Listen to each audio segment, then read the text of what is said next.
everyone, so today we're going to be doing a little tutorial, not a very big one, it's just a pretty simple one.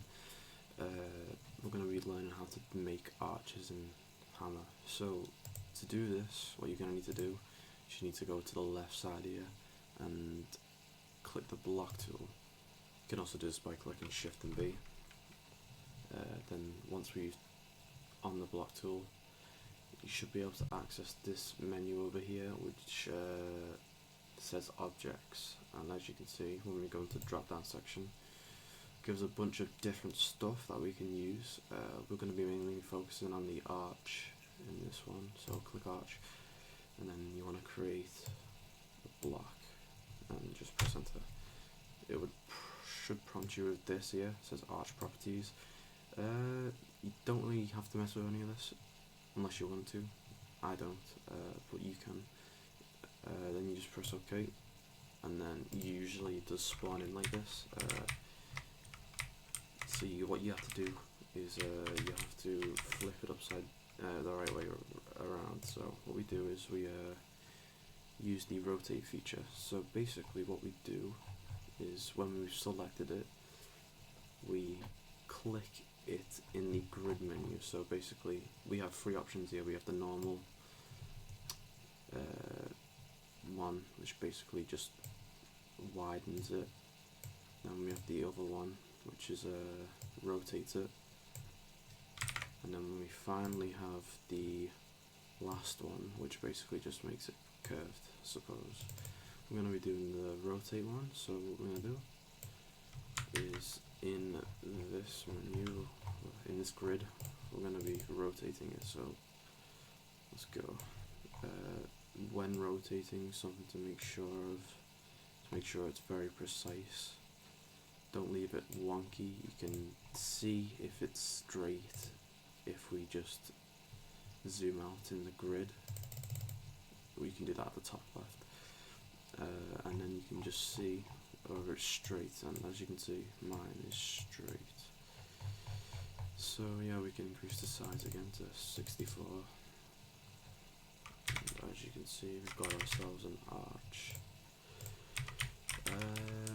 Right now the arch looks pretty out of place, and it's basically just an arch, but if you want to use it for like, say,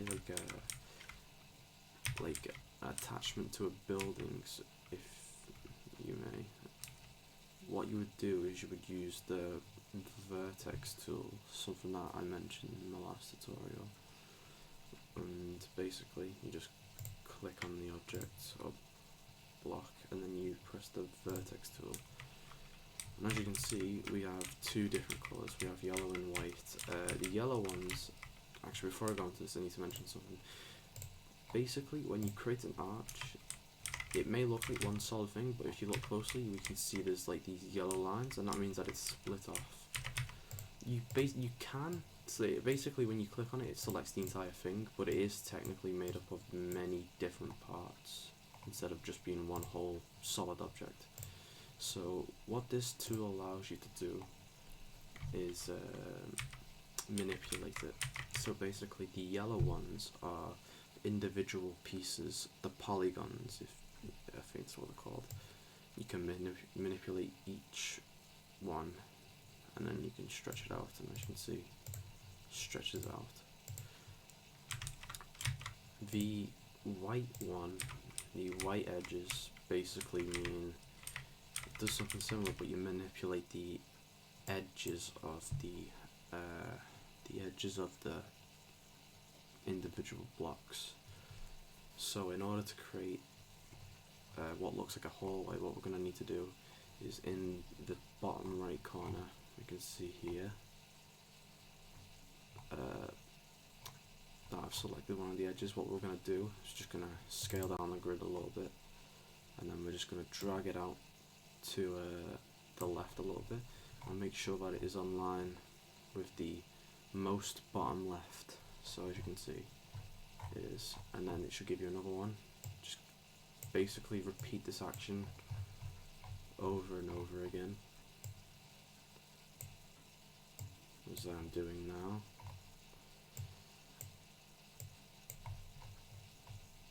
as you can see, oh, don't know what's happened there. As you can see,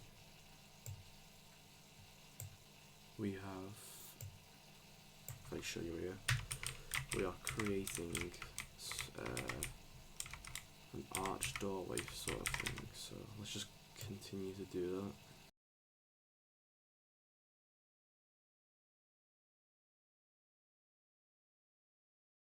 that. And as you can see here, we have created the arch. So it is not the best looking arch, as you can see here. It's very, very rushed. One of the sides is even bigger than the other, and if we look on the grid editor, you can see some of the mistakes I've made. Like here, one of them is like that, and it's pretty shabby, let's be honest. You could make a better one if you wanted to, if you took the time. One thing before the video ends that I wanted to go over was the some of the things that we can do in the properties menu. So we select the block tool again. Remember that it is saved to arch, so if you create another block, it's going to prompt the arch properties menu again. Basically, what I wanted to look at was the number of sides. Now this is really cool because it basically makes it, I'll just show you actually. So let's increase it to its maximum amount, which is, I think, is 100. I'm not quite sure. Yeah, 100. And then we press OK, and as you can see now,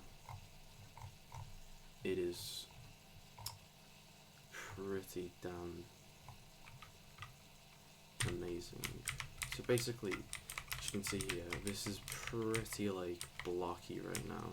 You can see each individual edge, but the bigger the number, the less it's more apparent. So let's just flip it on its side, and as you can see here, it does not look that good, probably because it's pretty tightly compacted. So if we stretch that a little bit more, made it a bit bigger, you'll be able to see. Let's just do that. Yeah, I would not recommend using 100 for this. If you want to go for something that's a bit more realistic, actually, I suppose, depending on what type of style you're going for, this might not seem like a bad idea. But if you're going for, if you want to make it not too apparent that it's like pretty blocky, I'd go for something around like 20 or less. It really depends. You can just try experimenting it with your. One problem is obviously that trying to make it like we were doing last time with each individual corner, that's going to take you a lot of time to do. So yeah, be prepared if you are trying to make one of these, which is why I recommend just sticking to the pretty simple ones that we made before. This obviously will take up a lot more space because there's a lot more things it has to process. What I recommend doing is using the Nodraw feature. So if we go to browse and then we just go to Nodraw, and then you just highlight all the basically there's a lot of things that you can't see in here, and I recommend just going through the entire thing and putting a Nodraw texture onto all the things that you can't see, which are covered inside here. This will do a few things. Well, actually, no, just one. It will optimize the game a lot better. So, if you want to optimize your game, having a Nodraw texture will basically mean that it's invisible to the player. It doesn't. I don't think it saves up space. I don't think that's what it does, because it's still technically in the game, but it will save up. Will save you frames in the game. Of course, I'll take some time, but you know. So yeah, that's pretty much all there is to it. That's pretty much it. Hope you enjoyed the video, and yeah, thanks for watching.